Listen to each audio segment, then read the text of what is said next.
of national public safety thought leaders, really pushing to highlight and uplift the work of men and women in some of our most distressed communities, working tirelessly to mediate conflict, to save lives, and to change community conditions through community violence intervention work. So what is community violence intervention?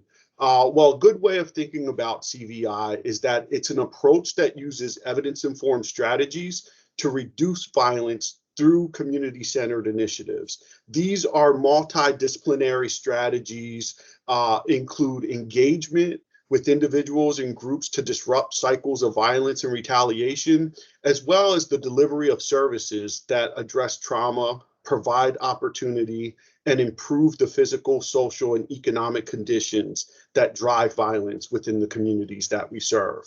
And when implementing CVI programs on the local level, we also know how imperative it is to develop very effective and strategic partnerships. These partnerships are usually developed with local service providers, local community-based organizations or groups, public health and public safety practitioners, but they also include partnerships with educators like yourself. I think it's important to highlight that fact. Schools must play a role in advancing local CVI initiatives and must be viewed locally as an active member of their community's violence reduction ecosystem. And that's really what we want to discuss throughout today's webinar, the role schools can play in helping to advance CVI work through partnership. So to learn more about ways schools can partner with CVI programs, we've invited Akila Sherrills, Executive Director of the Newark Community Street Team, and Rob McGowan, Outreach Coordinator, also with NCST. Both Akila and Rob, through their work at NCST, have led efforts to reduce community violence through the promotion of resident-led conflict resolution, mediation, de-escalation, and victim advocacy initiatives. These two gentlemen have a wealth of experience in developing CVI partnerships with schools, and we look forward to hearing more about their program implementation and lessons learned. So with that said, Akila, I'll throw it over to you to get started on today's presentation. All right, thank you so much, LeVar, for this opportunity to meet with you all and to share with you the experiences that we've had for close to 30 years now doing community violence intervention work as a part of an ecosystem with safety, in our respective communities. I shared this initial quote, that it's about deploying a crisis intervention team that's not just regular people, right? That these are the people from the community that they're actually servicing. They grew up in the neighborhood, they know the element, and that's what makes the difference. It's the relationship, right? Community violence intervention is a relationship-based strategy. I've done this work for close to 30 years. I grew up in the Jordan housing projects and participated in youth violence and was fortunate enough to also participate in the peace treaty that changed the quality of life in our community. And then over the years, developed comprehensive strategies to look at how we reduce violence in our respective neighborhoods, understanding that schools, are essentially a part of the community ecosystem, and that many of the a lot of violence that happens in the community starts in neighborhoods and finds their way on campus on Monday morning, and vice versa. Things happen on campus and they spill into the community over the weekend. And so there's no separation, right, between community and schools in many cases, right? Next slide. And so about 7 years ago, I was tapped by the mayor of the city of Newark to build out his community-based violence reduction strategy, the Newark Community Street Team. NCST draws upon evidence-based, trauma-informed approaches to violence reduction. We hire, train, and deploy outreach workers, high-risk interventionists, victims advocates to work in community with the understanding that violence is a public health issue, and that those who are closest in proximity to the problem should be equipped with the schools, the tools, the skills, and the resources to do the intervention, the prevention, and the treatment. And so I want to introduce you to Zanaya Council, and Shane Love, two of NCST's legendary community outreach workers and safe passage leaders, right? Both Zanaya and Shane Love grew up in the South Ward in the city of Newark. They have extensive relationships in these neighborhoods. They know everybody and their mamas and their sisters and their cousins, right? And so they're credible messengers in those neighborhoods. Next slide. And so just in terms of like kind of NCST's approach, right, around like this ecosystem of safety, one of the first things that we do when we come in contact with schools that are experiencing violence, we like to do an assessment of the school needs and the environment, right? Again, because we know that violence happens in the neighborhood, it happens in the community, there's no separation. Then we like to determine like kind of the parameters around like kind of the partnership that we create, because these are place-based strategies that we develop. There's no one size fit all like kind of cookie cutter strategy that we use. So we really have to look at like what's happening in the environment so that we can actually develop the strategy. We identify credible messengers in those neighborhoods. We then look at specifically the implementation plan, or what we like to call the safety plan, that we develop around like kind of the school environment. We then, identify potential staff that we train in conflict resolution, mediation, de-escalation strategies, trauma-informed approaches, right? And we deploy them, at key exit and entries around the school. That really kind of like focus on decreasing incidents of violence around the school. Next slide. And so in talking about like, like the key points and assessment strategy, I want to tell a quick story around the work that we did in the city of Newark in the South Ward, right? We created a strategic partnership with the South Ward with the South Ward Children's Alliance. And we were fortunate that collectively we applied for a Promised Neighborhood grant and was funded. We developed a safe passage strategy around 12 schools in the South Ward. Over the 5 years that we worked together, we decreased homicides and overall violence in the South Ward by 48.4%. 48.8%. This was unprecedented. The South Ward had been the most violent kind of like community in the city of Newark. And the Newark was on the top 10 most violent city list for almost 50 consecutive years prior to us starting our work. Now, NCST's strategy, it's an overall like kind of violence reduction strategy in the city, but our target was in the South Ward. And we recognize that schools, community, hospitals are key intersections, where we can actually have that opportunity to create these what we call like teachable moments, for transformation in those particular environments. And so in terms of our like kind of key points and assessment, we like to understand like the data, right? Where is violence happening in and around the school? Who are the victims and the perpetrators? And what resources are available, to help us to do kind of like these interventions and create like sustainable outcomes, right? Sorry about that. Then we develop these appropriate partnerships, for the needs of the students. We look at kind of like victimization and high levels of trauma, that exists in the community, and we like to connect our folks through referral system. Again, this is an ecosystem of safety, so we don't see ourselves as the only partner, the CVI organization in this strategy. We also partner, with the local, trauma service provider. We partner with the local after school program, right? All of these systems have to work together in order to be effective at actually reducing violence and crime in and around the school environment. We recognize that in many of the communities that we work in, there's high rates of incarceration and individuals who are justice involved. And so we don't shy away from that. We believe that these individuals are critical to participating in the safety strategy as parents, as volunteers, and as outreach workers, because again, the school is a part of the community environment, and we have to engage these individuals as a key partners in public safety. And so traditionally, we believe that, you say public safety and people say police. And we understand that police are a key component and part of the public safety ecosystem.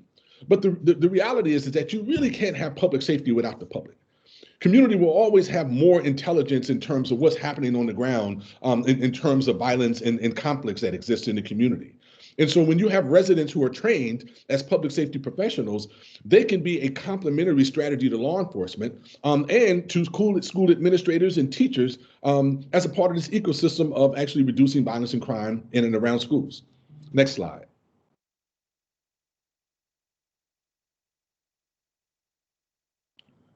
And so some of the recommended engagement approaches that we would recommend for safe passage is that our first objective is to engage the school administrators and staff and community partners and stakeholders so that we can identify the CVI partnership.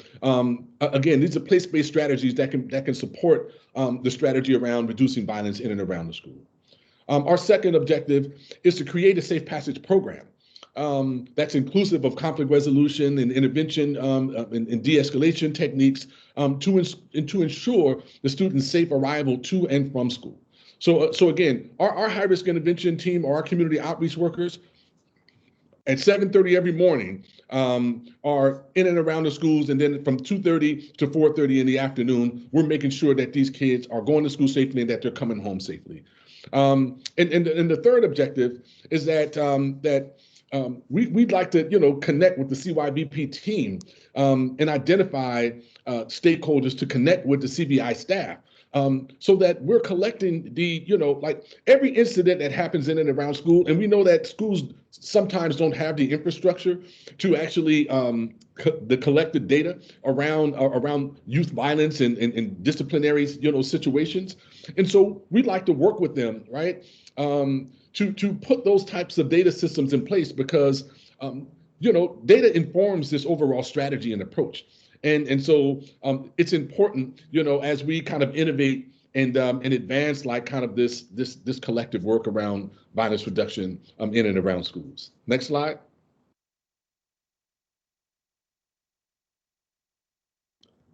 And so Safe Passage as a program, as I shared, accomplishes a few like very important goals that students feel much safer when they're walking to school with reputable adults in the neighborhood. And again, these can be those non-traditional leaders, ex-gang members, ex-convicts, seniors, like, folks who live in these neighborhoods, who know the elements in these communities, and who are trained, right? It's training is highly important in terms of our work. We operating on standard operating procedures and protocols around, engagement. And so this is not a willy-nilly like kind of thing that folks just get out there and, walk the streets and talk to folks. I mean, it's a very engaged work.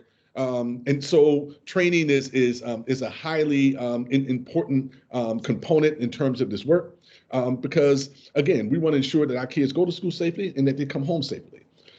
We establish strategic relationships with law enforcement in the community. Like, for instance, in Newark, our CVI team on the ground makes presentations in the 5th precinct at each one of the roll calls. And so all of our patrol cops who walk the neighborhood, they know who the CVI outreach workers are. They have credentials. They have on vests that says NCST, like in big bright letters on the back of their jackets. And they're extremely responsive to school security, although very separate in the deans of the school, because they have like kind of sometimes an extended knowledge and experience about what's happening in the neighborhood. And so we can consistently develop like kind of safety plans and partnerships with NPD, with the Newark Police Department, because there's certain hotspots in the neighborhood that might be along some of the walkways in which the kids walk to school. And so sometimes we might deploy additional kind of support in those particular areas when things happen, so that we can actually be there to intervene or to deter violence with our presence if something might occur. Next slide. And so I'm repeating some of this stuff in repetition because I think it's important that when we talk about like safe passage, that we understand that it is an organized like strategy that has standard operating procedures and protocols, that we don't just go out willy-nilly in the field, and that when we engage school administrators, there is a safety plan that's actually developed for the school and for the surrounding environment, because we know that again, violence happens in schools and out of schools, and it affects the whole ecosystem of safety. And so it's important, again, that we recognize that safety is not the same in every community. And so it's important that we develop place-based strategies and not cookie-cutter approaches to addressing violence. And that in neighborhoods with high levels of violence and low levels of trust in institutions, students feel safer, when they're with reputable individuals that live in the neighborhood. Again, these individuals might have been just as involved in the past, and they've atoned for their wrongs. It's also an opportunity to be able to shift the image on how the communities actually see these individuals, because they can be a huge asset, as opposed to being seen as a part of the problem. Safe passage programs are key components with a comprehensive system of safety that beat officers who are near the school are familiar with the safe passage team. There's recognizable, uniforms as well as credentials, so that they can, know the difference between them and other individuals who might be in and around the school. That the safe passage outreach workers engage youth in a very supportive manner. Many of the organizations who do CVI work have a hardship fund where they pay for uniforms, for haircuts. They address like emergency issues. We document every single incident that happens in and around the school to be discussed with the school administration, to really deepen relationship and partnership, and also to be held accountable, right? Because this is also a system of accountability for us. That safe passage workers are not traditional school security, and so we do not adopt like kind of a punitive approach, to addressing like kind of violence in the neighborhood. In many cases, we're kind of like a diplomatic force in which we go out and leverage our key relationships amongst folks in the neighborhood to prevent future incidents of violence that's happening around the school. We perform like kind of a plethora of other like kind of support services, right? Just in terms of making sure that our kids are safe and that they feel safe. Because crime stats is one thing, right? A neighborhood could have like very low like kind of crime stats in the respective community, but still people are suffering from high levels of traumatic stress and hypervigilance and vicarious trauma from years, of violence. So as we normalize the environment, right, we have to also make sure that we're kind of putting systems in place to be able to make people feel safe. So one of the tools that we're developing now is like surveys, right? In which we work with the school and parents in the community to better understand like what students and what folks need, right, in order to feel safe in their environments.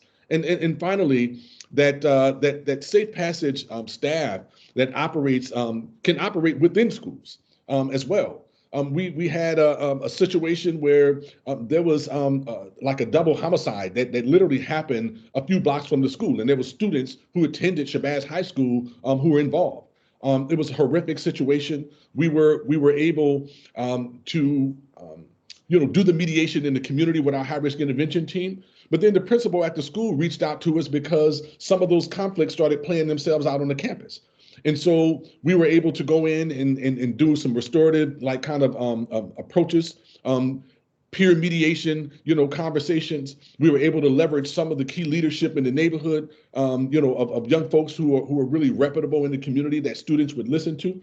And we were able to, to quell a lot of the violence, that could potentially happen on the campus. And so this is the important role that CVI and CVI practitioners can play in the school environment to help folks feel more safe. Next slide. Now, there's another strategy like that we like to deploy as well in order to engage like kind of more of the community, more of the teachers and administrators into some of the community dynamics, because we recognize that sometimes, you know, teachers and administrators don't live in the respective neighborhoods in which their schools are located. And so we do something what we call community walks. Anytime there's a incident of violence that happens in the neighborhood, a shooting, you know, shots fired, you know, somebody harmed, we every Tuesdays and Thursdays, NCST does a community walk in the neighborhood, in which we go in those areas where the violence has happened. And we go with literature in hand. These days, we mostly go out with PPEs. So we go bearing gifts. We engage the community. We talk to them about the violence. We take out our victims advocates who check in on folks, check people's level of trauma. We do referrals to the Trauma Recovery Center. We take down people's information, you know, who might need more support and services, and we follow up on calls with them. And it's a great opportunity, you know, to be able to learn about the neighborhood, to meet more folks, you know, who are doing things in the community. We knock on doors. I mean, so it is a deep, like, kind of like engagement. And you know, I think that teachers and administrators get an opportunity to meet really, you know, some of the parents and the siblings of the young folks that they teach in their classrooms. And so I think that having those deep long-term relationships builds trust, and then it creates an opportunity, you know, for us to really deepen connections, and to be and to include the school and school administration as a part of this ecosystem of safety that we develop in neighborhoods. Next slide.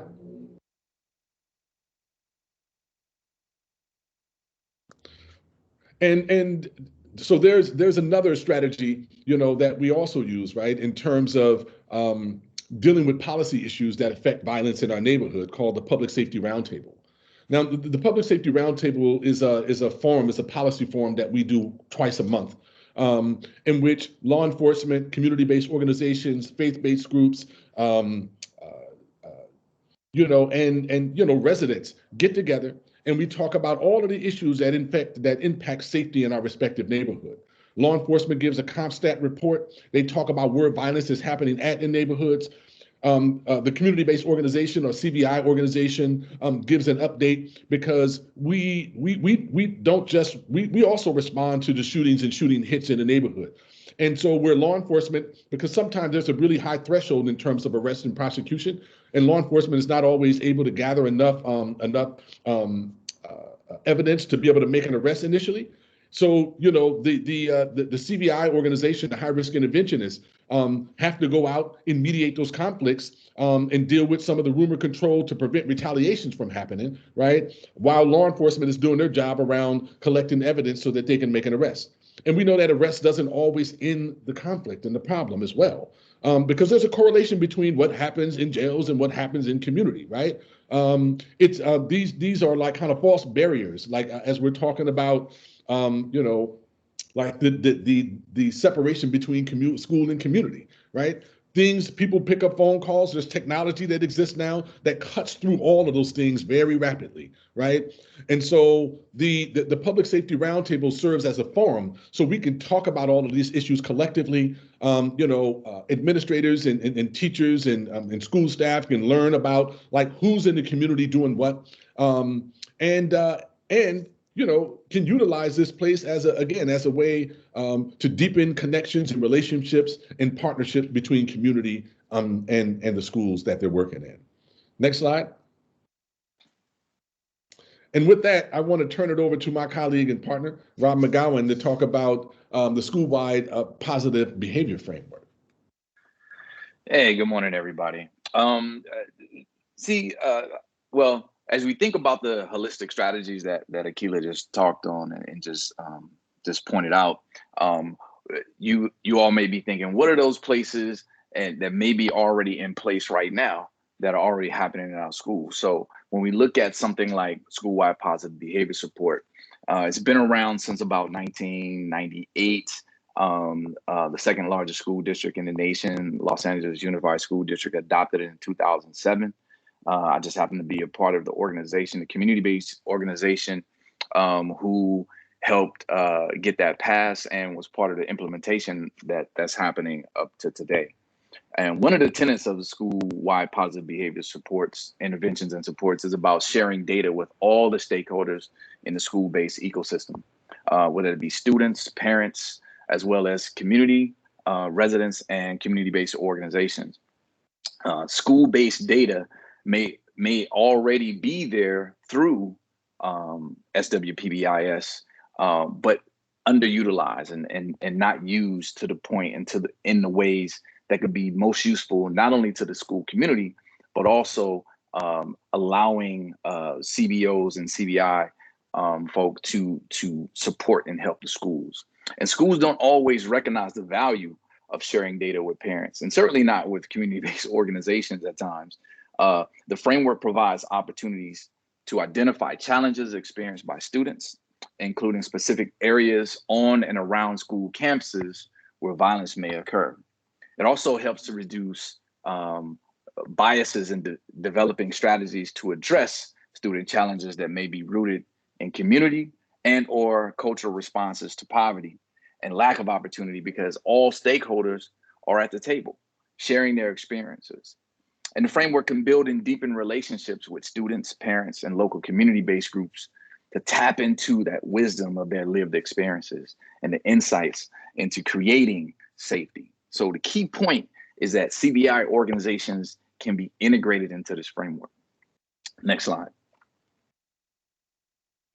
So, as we lay out as we think about what SWPBIS is, it's a multi-tiered, student-centered approach that identifies and targets the type of support strategies based on the individual needs of the student.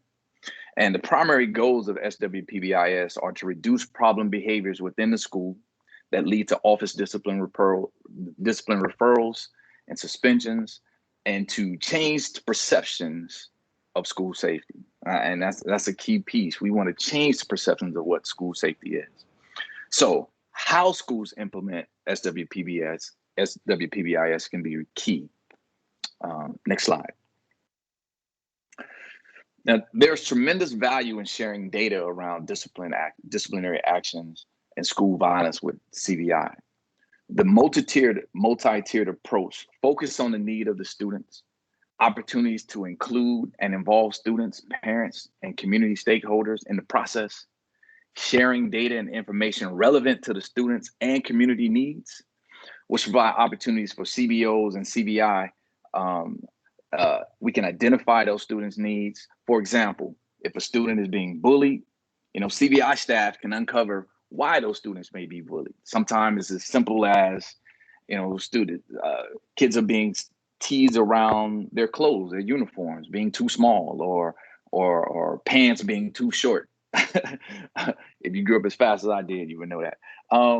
With this information, the intervention solution could be as simple as helping the students that are being bullied get better fitting clothing, a uniform or sneakers. So also relationship building requires participation of all stakeholders in the ecosystem, because as Akila said, there's no cookie cutter approach to this. And so as we think about what are some of the proven results that have happened while in the places where SWPBIS has been implemented, the use of interventions before office discipline referrals, like what can we identify that's going on in the students' lives, inside the school, outside the school environment, around the school environment, that may be contributing to their behavior before we use office discipline referrals. With the use of SWPBIS, there's been significant decreases in suspensions and expulsions. We've seen that's documented, and we've seen that. And when you think about the tiered intervention, it provides opportunities, again, for more targeted, wraparound, intensive support for children and higher needs, whether it be social, emotional, childhood trauma, mental health, etc. Next slide.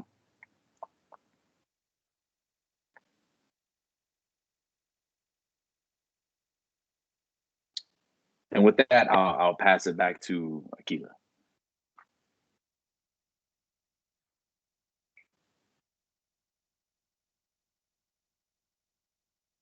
You're muted, Akil. There we go. Great. Street outreach and high-risk intervention, right? So these are two strategic approaches that exist within community-based public safety or community violence intervention organizations. Again, just to recap, outreach workers and high-risk interventions are highly trained in conflict resolution and mediation and de-escalation strategies and trauma-informed approaches. They work through that public health lens, that violence is a public health issue, and that those who are closest in proximity to the issue need to be equipped with the tools, the skills, and the resource to do the intervention, prevention, and treatment, right? That CVI organizations have deep community relationships. These are essentially, they are the very people that they serve, right? And so therefore, the relationship is paramount in the intervention.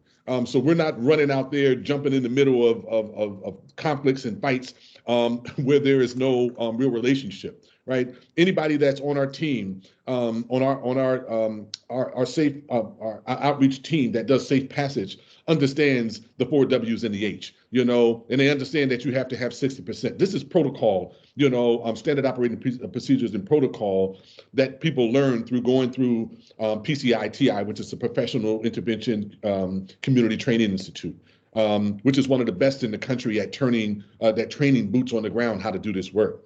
And then again, in communities, you know, where there's high incarceration rates, non-traditional leaders, ex-gang members, ex-convicts, ex-drug dealers, folks who have atoned for their wrongs, paid their debt to societies, and want to give back, should be and need to be allowed to participate in the public safety process because they bring an invaluable amount of relationships and skills to this work that we believe need to be tapped. Next slide.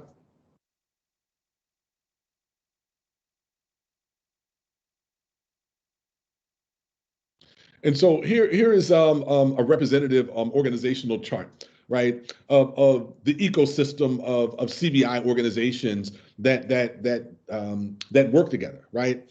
And so we have like say for the city of Newark, right? We have a 3-pronged strategy. We have a high-risk intervention team that intervenes in individual and group conflicts, right? We have assertive outreach workers who mostly are doing the safe passage work. In addition, some of those outreach workers are mentors, and they mentor through a case management model that 18 to 30-year-old population. So for elementary schools, they might have like, you know, young people that are 14-year-old in a caseload, and then for parents, you know, of kids who attend the elementary school, they might have their parents, you know, as mentees on their caseload, providing services for them, right? And then it's our victims advocacy piece, which is highly critical. Because in communities of color, Black and brown folks don't traditionally identify as victims. And so therefore, we don't always get the services that we need in terms of supporting us in our respective healing journey. One of the things that we discovered, you know, in working with the Alliance for Safety and Justice, who did a national study on victimization, is that 48% of crimes go unreported, and less than 20% in the folks in the community even know that victims comp and victim services even exist, right? And so it's important, you know, that you have victims advocates who are tied into this work, who can help folks to, you know, fill out their victims of crime application, who help them to access the police report when they're victimized, right? So that they can actually access healing services through the system. And we've added a few other like kind of key folks in this representative organization chart. You see Najla Sharif, who leads our hospital-based violence intervention team. A lot of times when people are harmed and they go to the hospital, HVIP is now a national model. We have 3 community health workers who are embedded in the trauma unit. They meet people bedside when they harm. They consent them for participation in the program and provide wraparound and support services for them. And then they hook up with that high-risk interventionist like Andre Hunter in the field and develop a safety plan for them actually getting back into the community, right? And so all of these systems happen in and around like kind of schools, right? People get harmed in and around schools. You know, they go to all of those same institutions, you know, whether it be to the police department or to the hospital to get services, right? And so we want to make sure that our folks are receiving the best type of services and support that they need in order to support them in their respective healing journey. Because some of our communities have experienced so much violence that the high levels of traumatic stress disorder, hypervigilance, vicarious trauma, they debilitate and they cause people to forget. Even though, probably right up the street, there's an agency that actually provides, comprehensive, like kind of therapeutic services. There's stigmas around mental health services. So sometimes they need that outreach worker to hold their hand and walk them through the front door, right? So that they can get the support they need. Next slide. And so, Rob, are you doing this slide or am I doing it? You can do it. I mean, it's pretty. Yes. Yeah. So in terms of thinking about funding, we because CVI work is not free. Our community health workers who do safe passage and our community outreach workers that do safe passage are paid staff. They're not volunteer. We like to recommend some of the following. That you coordinate with local government to identify funding sources such as the ARP, such as OJGDP opportunities, and other potential city avenues, and foundation like kind of dollars to kind of seed this work. When NCST first launched this work, we were fortunate that we got a generous investment from Victoria Foundation and Prudential Foundation, two of our main like kind of funding stakeholders in the city that seeded the start of the work. And then we applied for CBCR grant, through BJA. And 3 years in a row. But you know what? Hey, we're diligent and we didn't give up on it. And so we got the funding for it. And I talked early on about the strategic partnership that we did with the South Ward Children's Alliance around the HUD Promised Neighborhood Grant. I mean the Department of Ed's Promised Neighborhood Grant, and we were awarded through that process and got 6 years of funding to build out our collective work together. Secondly, identify organizations within the community to uncover other potential resources, because there are a lot of different potential opportunities for investment, in communities. I mean, there are corporate dollars, there are individual donor campaigns that one can launch. I mean, and then also, I would also encourage folks to contact your local school boards, because sometimes the district has a grant writing department. They bring in dollars to support this type of work, and they're looking for for schools to pilot CVI work in. And so just as a couple of opportunities for you all to think about in terms of being able to fund this work. Next slide.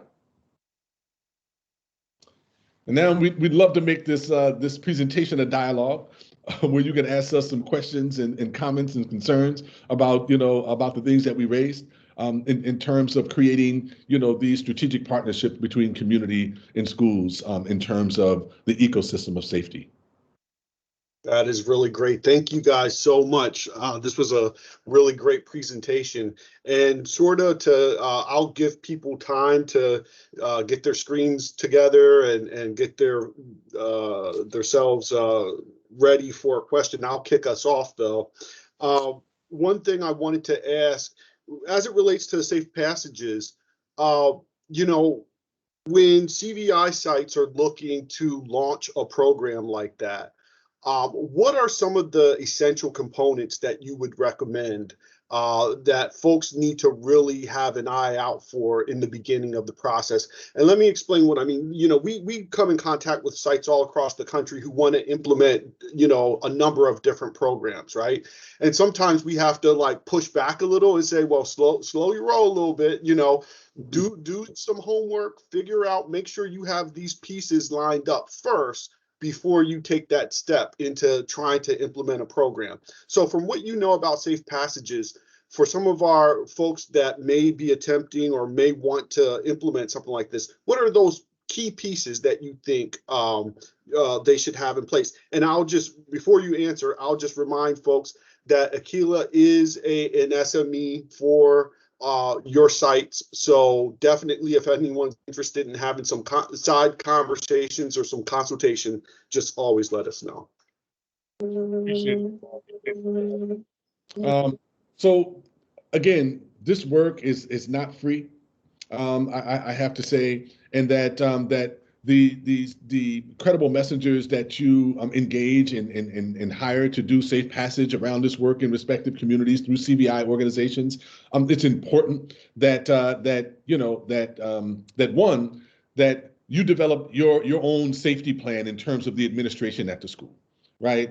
The second piece is that you want to invite in, the CVI organization to help you to think through, along with law enforcement, right? Because law enforcement collects a lot of the violence data that's happening in and around the school. So you want to have your law enforcement partner there. You want to have your CVI organization at the table, right? So you want to have your multidisciplinary group to inform kind of your strategy, right? And I would say that those are some of the key first steps. Then I think, secondly, you're looking at identifying a funding source, to be able to finance this work. Sometimes the community-based organization or the CVI organization might already have funding, and they have pre-existing staff that they could actually dedicate to this particular work.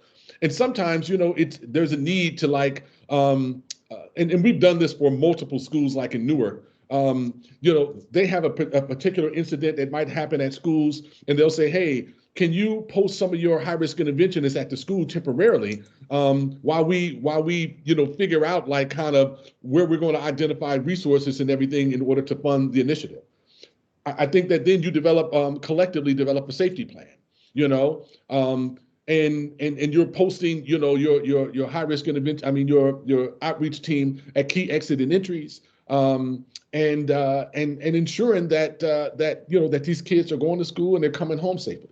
I think that you also want to assess, for accountability, you want to assess the CVI organization to make sure, that they're doing data collection around incidents, that there's background checks that happen amongst the team, that's out in the field.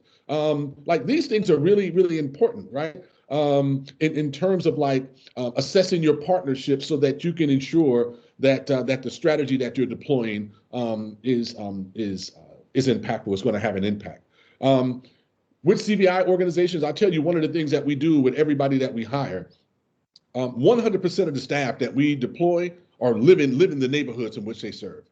It's important, right? And so folks might tell us, hey, I know everybody and their mama in this neighborhood, right? And so a part of our vetting process, and once we have the interview process and then we extend, the offer, the secondary interview process is that they come out on a community walk with us in the neighborhood, and they go out on that actual site, because we want to see, hey, because when everybody and their mom in the neighborhood, it's like, hey, what's going on, little John? Hey, what's up, Miss Jones?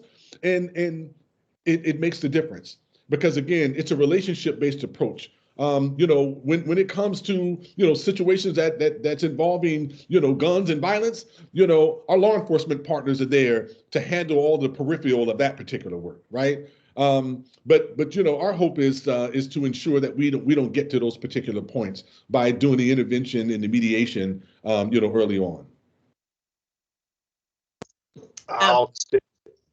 Go right ahead. Jump right in.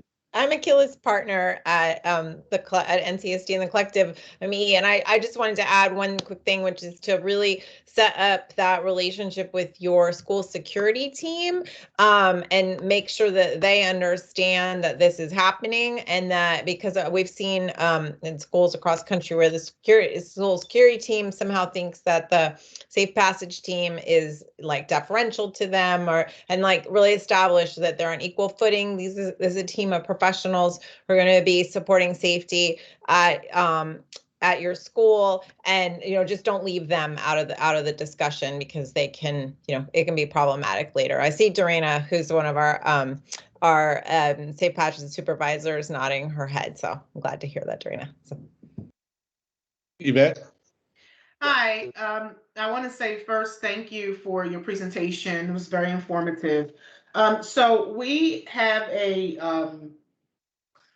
version of the the program that you referenced, that you discussed today. It's the Violence Free Zone program.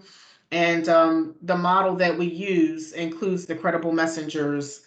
And there were, I think attempts to kind of work with a CVI partner, which was a third-party organization, to support our implementation efforts and provide us with guidance and coaching and just TTA.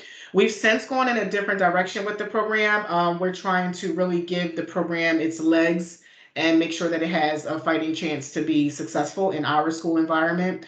And I really like the program model for a lot of the reasons that you all mentioned, but I definitely know that I'm interested in following up with you offline, Akila, just to see if there's an opportunity for us to just kind of get to know a little bit more about your detailed experience in the field doing this work, and see how there's some synergy and alignment with what we're doing in some of our experiences too. But I have 3 questions targeted just to kind of piggyback quickly off of what is it Rubman? She just spoke about the security team being on board. So here we have, we're one school. We have 4 campuses and across 9 buildings. So we serve approximately about 4,500 to 4,800 students and families here in grades K through 8. So we're like a pretty dynamic organization. We're typically considered like our own LEA through the Pennsylvania Department of Education, like a little mini university. But we have SROs on pretty much each campus for the most part. And one of the questions I had is how do we effectively engage our local police departments, obviously the SROs who are representing those different jurisdictions in this work? Because sometimes I think, just like with any other person or professional or role, they get silo vision. So they're like, I'm an SRO and I'm just doing SRO work, safety and security of the school, the staff, the building, the premises, and that's it. But when it comes to this type of work, I think it's a lot more collaborative in nature. Sometimes you have to show up to meetings, provide input. How do we work with not just the SROs who are representatives of their different police departments, but also work with the captains and the chiefs on the inside to get access to data and different information that'll help support our goals and our outcomes? Yes, I think that is an excellent question, because we've had that experience also. Some SROs that we work with at schools are exceptional, right? And some of them, are a little problematic, sometimes, because they get that tunnel vision and they're just they're there, right? But I think that you said it, that it's important that you meet with the captains and the chief at the department to make sure that the agency has bought into this overall kind of strategy, right? And it's one of the things why NCST in its inception made presentations at all of the roll calls, right? Because again, traditionally, law enforcement they own the public safety dynamic, right? And our cops need a tremendous amount of support and help. They don't get the type of mental and supportive services that they need internally, right? To sometimes show up in their job kind of deeply rooted in their humanity, right? They're people just like all of us. A lot of our cops in Newark are sons and daughters of Newark, right? And so it's important that there's a conversation that happens with the leadership, and that it's explained that, hey, we're creating an ecosystem of safety, and we need your respective kind of support. I think that's really important.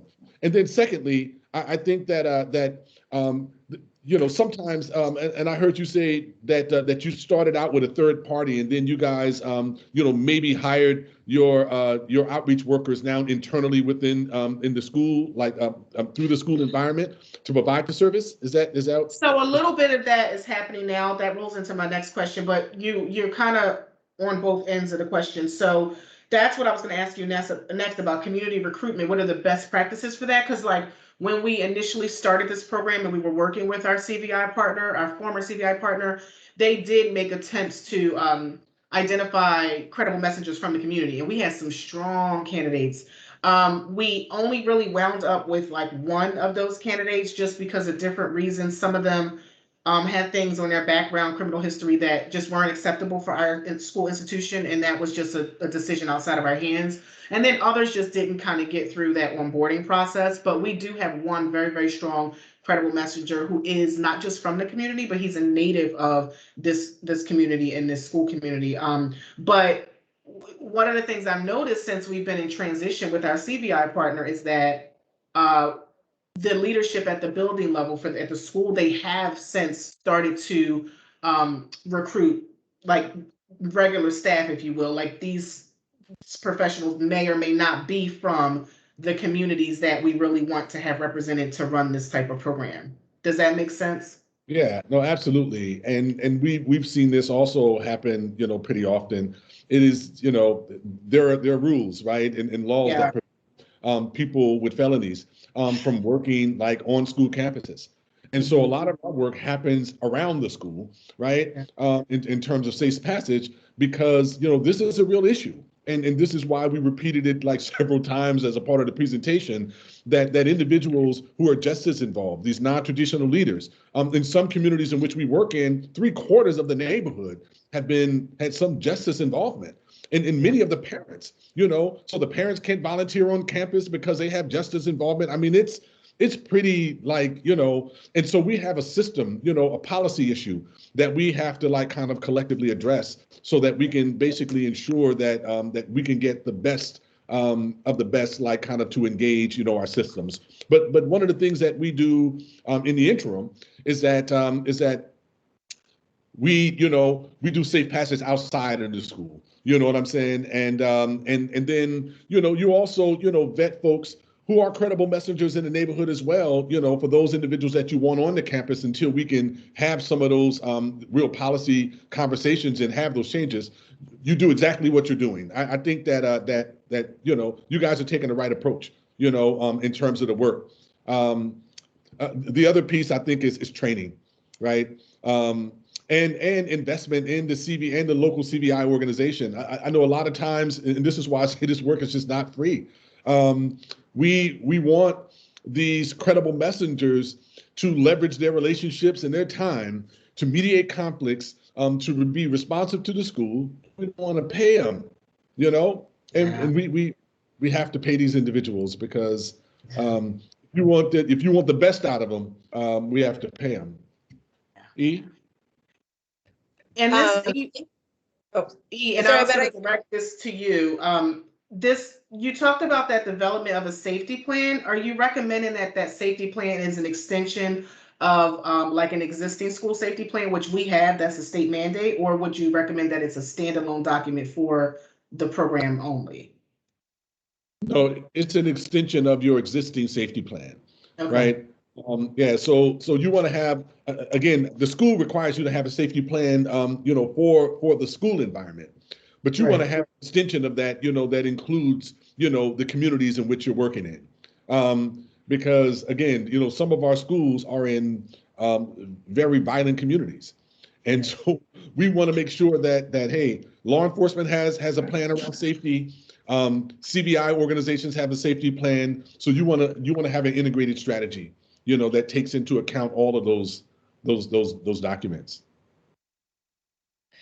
Yvette, I just wanted to say something about the sort of the SRO connection and just give you a little, my background is more around public safety strategy, sort of before CVI was a hot thing, right? When we were really just focused on enforcement and so often there's like a coordinating, I don't know what community you're in, but there might be a coordinating body that is overseeing working on public safety citywide or community-wide that you want to get involved in, because that's where you're going to engage with your law enforcement leadership, and then you start talking to them about the fact, and I think schools should be at that table anyway, and they often are not, right? Or they only send the head of the whoever runs security for the whole district, right? And we know that's only one piece of this. So you really need someone like who's looking at, it might be somebody who like oversees student supports for the district.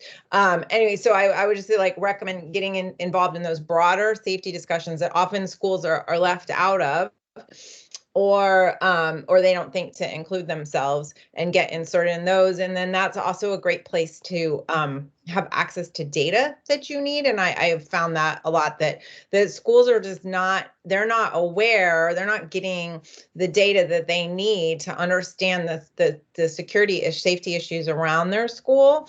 And so like that's what we did in Newark. We realized that we had these schools that were violence hotspots. I can't remember if Akila spoke to that, but the schools weren't getting that information. So when we realized like, oh, we can put teams here.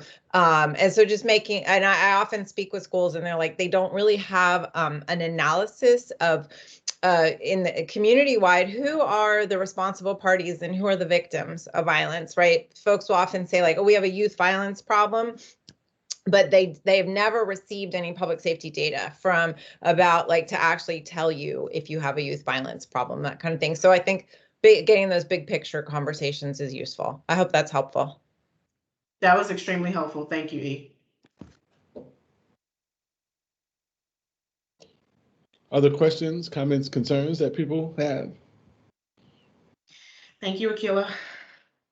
Thank you so much, Yvette, for those questions. I see our young folks up there, Jerry, you got Garcia Alvarez. So let me jump in and hopefully folks will start thinking about some questions they want to ask. But just going back to one of the things we talked about earlier when you talked about conducting assessments, right? And we heard E talk a lot about data, right? In analyzing local data that can impact the school, community data that can impact the school. So in conducting your assessment, how comprehensive should you be, and what elements do you often find that folks overlook when it comes to engaging in that assessment process? Well, the interesting thing, just in terms of assessment, I mean, I would say a lot of communities are extremely assessment fatigued, right? Because you have to assess like kind of so many different things in order to access resources to provide service. So a lot of times our assessment is kind of like a high level scan, looking at the environment, assessing kind of like where violence is happening and who is involved with the violence, and what has been like kind of the traditional response. Has it been, school security and dean? Has it been just law enforcement, right? Has it been calling parents and doing restorative justice on the campus? So there are all of these kind of like different responses, right? Or, there's the deep dive, assessment, right? One of the things that we notice is that like a lot of schools don't collect, data on school violence. It's pretty interesting, and they pretty much leave it up to law enforcement to collect, violence data, that's happening like kind of in and around schools. When incidents happen on campus, they call the police and have the police to come in to address the incident. And so then what happens is that law enforcement actually owns the school data around violence. And so when the school is getting ready to write a grant, for OJJDP to stop school violence, right?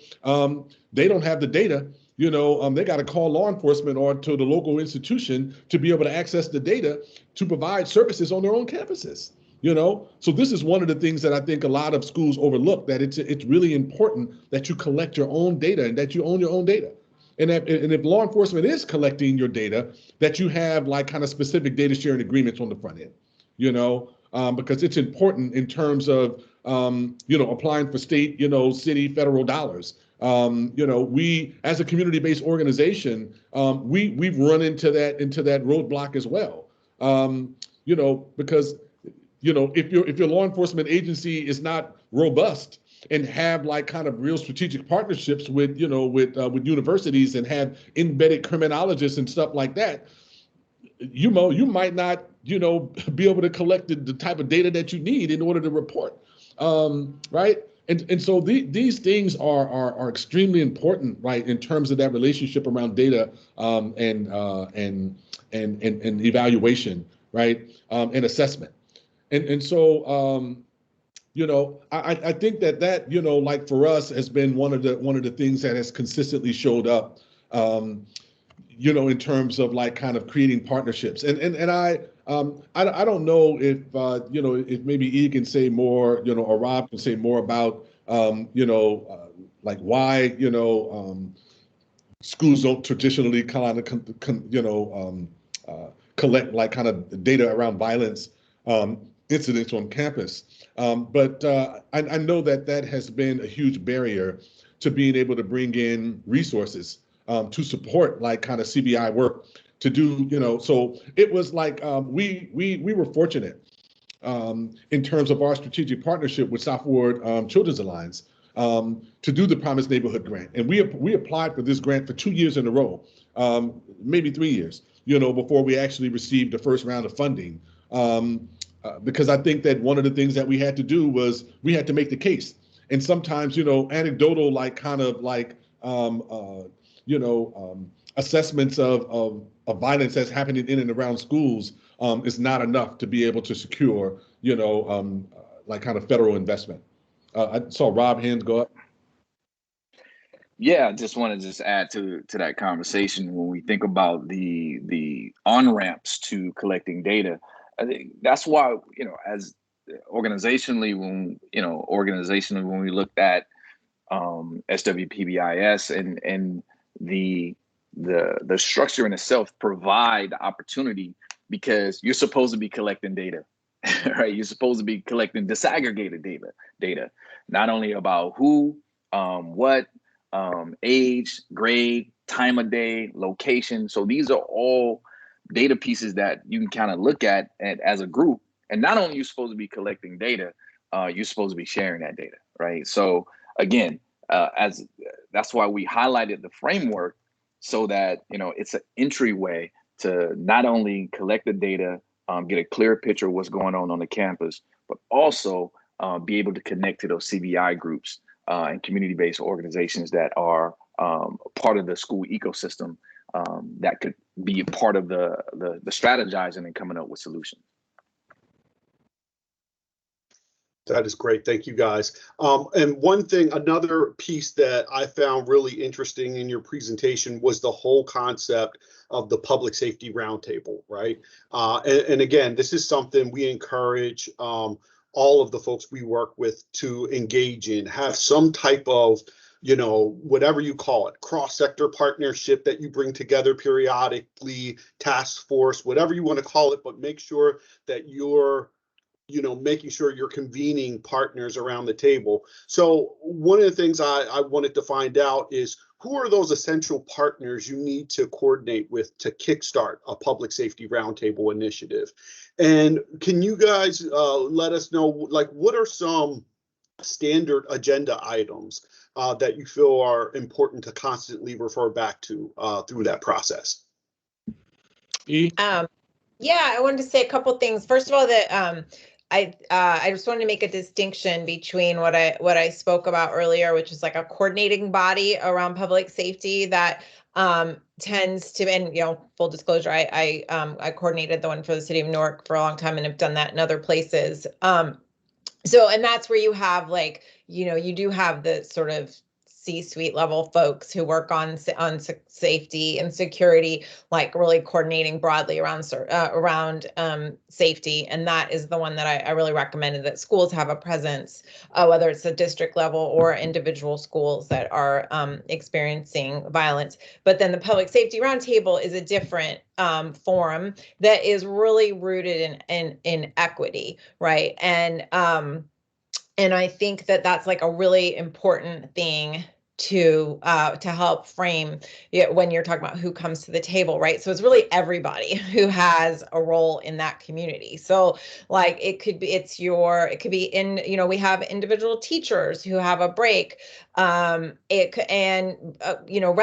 who just live in the neighborhood, the CVI organizations, the law enforcement who are in that precinct, other community-based organizations, and the principle is that you're accountable to one another, right? And that you're sharing out as equals, right? So that you're every week or every other week, you are like the police department sharing the data. This might be a forum for schools to share discipline data or safety data. And then you're strategizing around solutions. And then you're holding one another accountable for coming back the following week or the following time to talk about what you did, like what was your piece of it. And it's really a collaborative approach in which, again, everybody is equals. And that I can't stress that enough, because so often we go into kind of public forums with a hierarchy, and it does not work well, right? Like people really deeply in communities deeply resent people coming in with hierarchical attitudes, right? They are, and so that's often like a kind of a mind shift and we show up with vulnerability and accountability, which is always uncomfortable, and also that it takes time, right? You're going to build these relationships, you're going to build trust, so it might be that a community member highlights the fact that a school, there's something that is problematic near the school property, right? They're like, why aren't you dealing with that bus stop that is where the youth are congregating, and we're having problems, and the bodega owner is complaining, right? So that's like your problem that you're going to all strategize over and each take a piece of it. So it could be that if you have a CVI organization, they're going to move their outreach workers to actually be there. You're going to talk to the bodega owner about the fact that, maybe they're selling alcohol to minors. Like there's so, we all have our piece, and then you report back each time about what you did. It might be that there's a lighting issue, that the transit agency has not, they're not maintaining the bus shelter. And then you just keep coming back every week, again, with accountability and humility, to talk about what you've done on that piece of that safety problem. And it's really empowering and really great for like building collaborative relationships that are rooted in trust and equity. Is that helpful, LeVar? Is that? That's great, absolutely, and that's definitely essential. I was hoping that you could also touch on this idea. So we know that there are some communities that have a lot of police involvement, a lot of law enforcement or other public safety practitioners involved in that type of work. But then there are some communities that just have a really, really difficult time making sure they're getting policing partners at the table, right? Making sure that law enforcement partners are at the table. Have you guys noticed that in some communities? And what advice would you have to some districts that may have been, or schools that may have been trying to cultivate a better and stronger relationship with their law enforcement partners, but it just sort of fell flat? Well, I would love to just say a couple of things about that. That absolutely, we've had those challenges as well. And again, I think that it goes back to funding.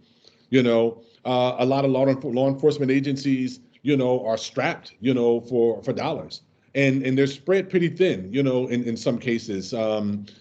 In some areas, right? And then there's some cities where you have lots of officers, right?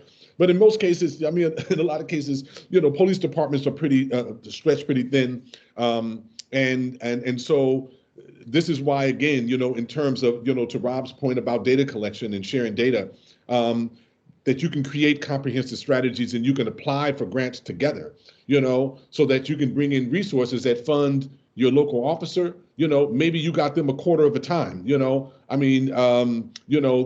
this grant, to be at the school. You can pay for an SRO to be on campus, as well as you can pay for CVI staff, through the local organization. This is where kind of like strategic partnership kind of comes in. And it starts with that, that safety plan, right? When you all get at the table and you share the data around the violence that's happening, you're like, hey, law enforcement is going to tackle this piece, the CVI's organization is going to tackle this piece, and the school staff and administration, they're going to tackle this piece, and you coordinate your strategy. You bring in your grant writers, and you get together and you go after those dollars.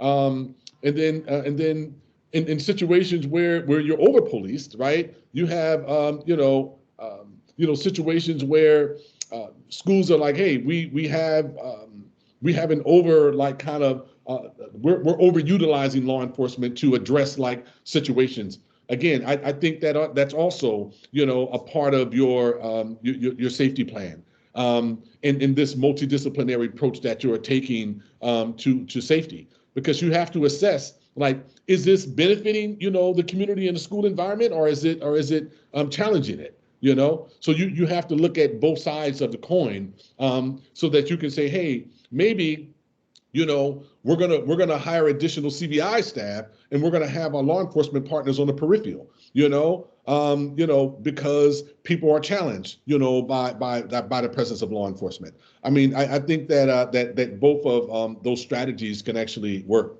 I see Paul has his hand up. Hi, thank you all so much. Kind of piggybacking off of the last point that LeVar made, and back to the question about organizing this, you know, this policy prevention body.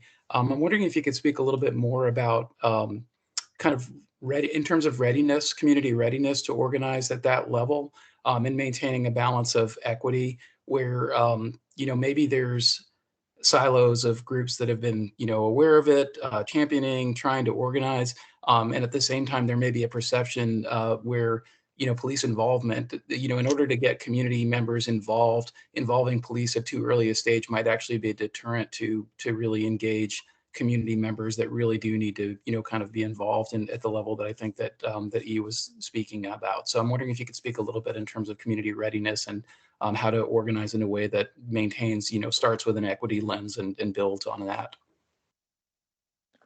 I'll jump in. As we think about the school environment and the school ecosystem, as we've been saying, when you implement something like SWPBIS, it has to come, the fidelity has to come from the top. It has to come from the principal. The principal has to be on board, and everything flows from there. So when things come up, when you get parents who say, "Hey, listen, we want a CVI group to be at the table. Hey, we want the other folks who are stakeholders and community members at the table to make this decision, to make these decisions, to look at the data, to look at the information, and to strategize and be solution based." It really has, from the school side, it really has to come from the top.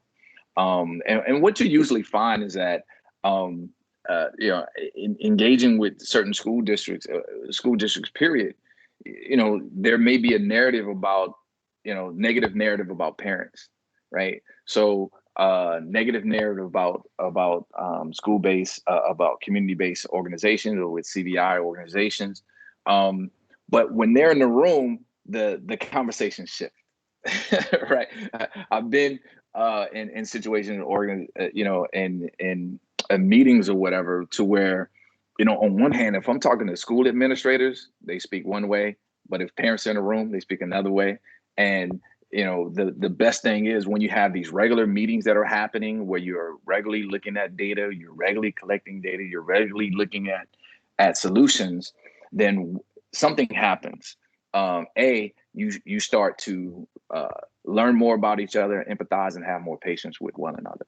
So when we talk about the readiness of the parents, listen, parents, people in the ecosystem, they want to see violence decrease, right? They know who in the neighborhood who can add value to these situations, and who know from their experience. They know the neighborhood, they know what's going on. So parents aren't averse to that at all. They're like, hey, if there's any way that I can make sure that my kid is getting to school safe, that there's a safe environment while they're at school and getting home safe, then, you know, I think that's a very short on-ramp to readiness.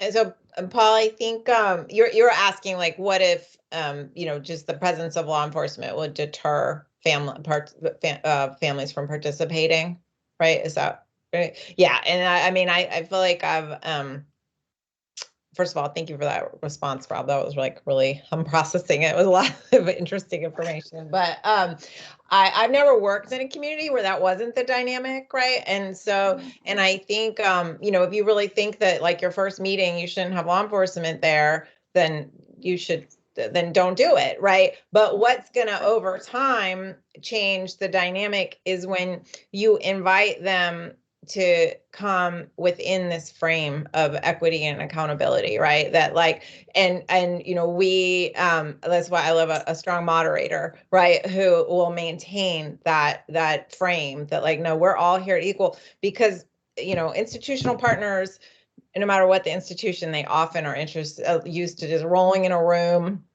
and like kind of being in charge, right? And it's like, no. And so if you have a moderator who's willing to step into that role and say like, no, we're all equal partners in this collaboration around safety, and that might not happen until a couple meetings, right? It sounds like you want to get your sea legs first, and that makes sense to me, to wait, and then you know, really have the confidence of the people who are participating that like, no, we're not going to bring that partner in, that entity in until we're ready for it and we feel okay with it, and then we're going to frame it. And then to LeVar's question about like when folks don't, just a partner won't show up. LeVar, I have never in my life taken no for an answer. So I would just like move around that and maybe get some parents to send a letter to the captain and say like, can you, you know, we really need you to, we're talking about safety, we need you to show up. Like there's always different ways. And what we, you know, at NCST, we do a lot of policy work, and we always write a formal letter, whatever it is. And we're like, because everybody, it's easy to blow off an email or a phone call, but we always write a formal letter of invitation so that it's documented. And we have never had somebody not respond, right? Because once it's on, you know, it's like a signed letter, people are like, oh, okay, these folks are serious. So that's how I would handle that. And if the school doesn't want to send it, then you have the, you know, ask some parents to do a sign-on letter kind of thing. So there's always ways to strategize to get people to come. A letter, they used to say that a letter, like one letter represents like 13 people. I think that now one letter represents like 25 people, like literally. Right. I love that idea. And it's like, it reminds me of something we always talk about during trainings also, is like understanding the hierarchy of your police department and understanding the right people to reach out to, right? Because I think sometimes people don't understand exactly how police departments function, and they'll reach out to their community resource officer or someone else that's probably at a lower level, instead of going to someone in that command staff who has the authority to say, okay, I'm going to make sure someone's at these meetings every week, right? I'm going to assign someone that task. So it's also about like understanding just that hierarchy within the department, so you know who to send that letter to, or you know who to call. That's right. And LeVar, just to add to that, it also to understand the different law enforcement agencies, right? Which is a really important thing for communities to understand. So when we're talking about that, like that bus stop example, it could be a transit agent, the transit agency's law enforcement that you need to bring to that table, right? And that's another role of the moderator, is to make sure that you're always holding the right entity accountable, because it's wholly unfair to ask a beat cop to answer a question about why the transit police are not doing their job, right? So just making sure that there's somebody there who understands all. And you know, we've had like state police come in to talk about state police issues, or sheriffs. So like there's a lot of law enforcement partners, and you want to engage them all as appropriate. Absolutely. Any other questions? Okay, hearing none, I'll throw it over to you, James, for any last questions or parting words. And thank you all for this discussion. Yeah. Thank you all. just want to say thank you to LeVar and the NCST team. This is a great conversation. I just want to reiterate what LeVar said earlier, that we're really glad that NCST is part of our subject matter expert team. So if any of your sites are very interested in learning more about what they're doing, about how to build partnerships with CVI programs or how to implement CVI strategies within your schools, could be how to connect outreach workers to mentors that are already in your organization, or how do you connect credible messengers within the school to credible messengers outside the school. I know a lot of you talked about that there are hidden credible messengers in your school, and how do we get them more activated in the programs that are available in the schools and in the community. And this might be a really great opportunity and connection point. So if you all are interested, let us know. The process is that we'll connect you with Akila and E and Rob and their team.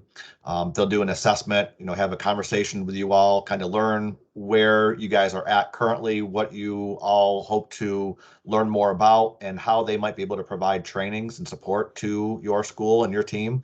After that, we'll work together to create, an option of trainings that we can be provided to your school virtually. And we'll go from there. The other thing is that we've worked with them to create an accompanying document that will be shared with you guys, hopefully in the next few weeks. Hopefully in the next few weeks. That talks a little bit about all the strategies that they spoke about earlier: partnerships, safe passage programs, violence interrupters, street outreach teams, and that will provide a little bit more information that you all can use as well. So again, thank you all very much, and we're going to get you off with 2 extra minutes. So you get 2 extra minutes to your day, but if you guys are interested in connecting with them, please let me, LeVar, or Matt, whoever your TTA partner is, and we'll make sure to make that connection. Thank you all very much. Appreciate it. All right. Have a great day. All right. Take care.